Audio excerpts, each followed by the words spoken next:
perfectly tailored show coat helps you look polished and professional in the show ring.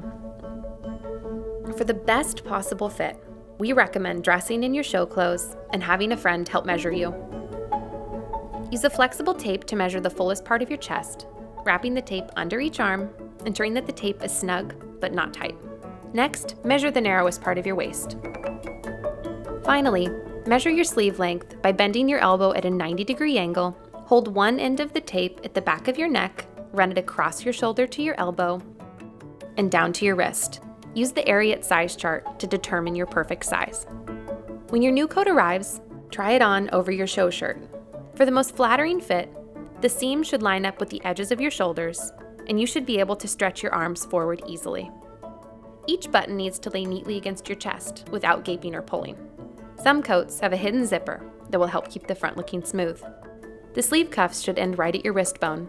If you're wearing a long sleeve show shirt, a 1/4 to a 1/2 inch of cuff should peek out when you hold your arms in a riding position. Your personal style, body type, and current trends will help you decide if you like the length. After you check the fit, it's important to ask yourself how it feels. Are you comfortable? Can you move freely? Is it flattering? If it checks every box, you'll be confident the next time you step into the show ring.